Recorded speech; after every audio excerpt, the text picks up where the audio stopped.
అపోస్తలుడైన పౌలు కొలొస్సీలకు వ్రాసిన పత్రిక 3వ అధ్యాయము.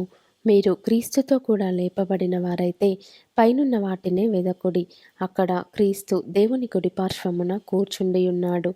పైనున్న వాటి మీదనే గాని భూసంబంధమైన వాటి మీద మనస్సు పెట్టుకొనకుడి. ఏలయనగా మీరు మృతి పొందితిరి, మీ జీవము క్రీస్తుతో కూడా దేవుని యందు దాచబడి ఉన్నది. మనకు జీవమై ఉన్న క్రీస్తు ప్రత్యక్షమైనప్పుడు మీరును ఆయనతో కూడా మహిమయందు ప్రత్యక్షపరచబడుదురు.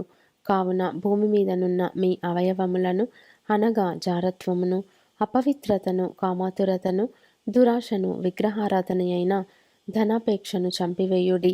వాటి వలన దేవుని ఉగ్రత అవిధేయుల మీదికి వచ్చును. పూర్వము వారి మధ్య జీవించినప్పుడు మీరును వీటిని అనుసరించి నడుచుకొంటిరి. ఇప్పుడైతే మీరు కోపము, ఆగ్రహము, దుష్టత్వము, దూషణ, మీ నోట బూతులు అను వీటినన్నిటినీ విసర్జించుడి. ఒకనితో ఒకడు అబద్ధమాడకుడి. ఏలయనగా ప్రాచీన స్వభావమును దాని క్రియలతో కూడా మీరు పరిత్యజించి జ్ఞానము కలుగు నిమిత్తము దానిని సృష్టించిన వాని పోలిక చొప్పున నూతనపరచబడుచున్న నవీన స్వభావమును ధరించుకొని ఉన్నారు. ఇట్టి వారిలో గ్రీసు దేశస్థుడని, యూదుడని భేదము లేదు. సున్నతి పొందుటయని, సున్నతి పొందకపోవుటయని భేదము లేదు. పరదేశి అని, సిథియనుడని, దాసుడని, స్వతంత్రుడని లేదు గాని క్రీస్తే సర్వమును అందరిలో ఉన్నవాడునై ఉన్నాడు. కాగా దేవుని చేత ఏర్పరచబడిన వారును, పరిశుద్ధులను, ప్రియులునైన వారికి తగినట్లు మీరు జాలిగల మనస్సును, దయాళుత్వమును, వినయమును, సాత్వికమును, దీర్ఘశాంతమును ధరించుకొనుడి.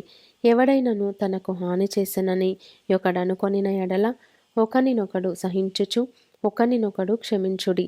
ప్రభువు మిమ్మును క్షమించినలాగున మీరును క్షమించుడి. వీటన్నిటిపైన పరిపూర్ణతకు అనుబంధమైన ప్రేమను ధరించుకొనుడి. క్రీస్తు అనుగ్రహించు సమాధానము మీ హృదయములలో ఏలుచుండనీయుడి. ఇందుకొరకే మీరొక్క శరీరముగా పిలువబడితిరి మరియు కృతజ్ఞులై ఉండుడి.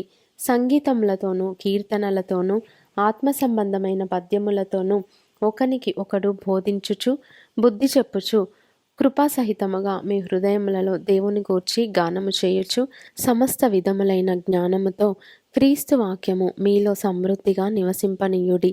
మరియు మాట చేత గాని, క్రియ చేత గాని మీరేమి చేసినను ప్రభువైన యేసు ద్వారా తండ్రి అయిన దేవునికి కృతజ్ఞతాస్తుతులు చెల్లించుచు సమస్తమును ఆయన పేరట చేయుడి. భార్యలారా, మీ భర్తలకు విధేయులై ఉండుడి. ఇది ప్రభువును బట్టి యుక్తమై ఉన్నది. భర్తలారా, మీ భార్యలను ప్రేమించుడి, వారిని నిష్ఠుర పెట్టకుడి. పిల్లలారా, అన్ని విషయములలో మీ తల్లిదండ్రుల మాట వినుడి. ఇది ప్రభువును బట్టి మెచ్చుకొన తగినది. తండ్రులారా, మీ పిల్లల మనస్సు కృంగకుండునట్లు వారికి కోపము పుట్టింపకుడి. దాసులారా, మనుష్యులను సంతోషపెట్టువారైనట్టు కంటికి కనబడవలెనని కాక ప్రభువునకు భయపడుచు శుద్ధాంతఃకరణ గలవారై శరీరమును బట్టి మీ యజమానులైన వారికి అన్ని విషయములలో విధేయులై ఉండుడి. ప్రభువు వలన స్వాస్థ్యమును ప్రతిఫలముగా పొందుదుమని ఎరుగుదురు గనుక మీరేమి చేసినను అది మనుషుల నిమిత్తము కాక ప్రభువు నిమిత్తమని మనస్ఫూర్తిగా చేయుడి. మీరు ప్రభువైన క్రీస్తునకు దాసులై ఉన్నారు. అన్యాయము చేసిన వానికి తాను చేసిన అన్యాయము కొలది మరలా లభించును. పక్షపాతముండదు.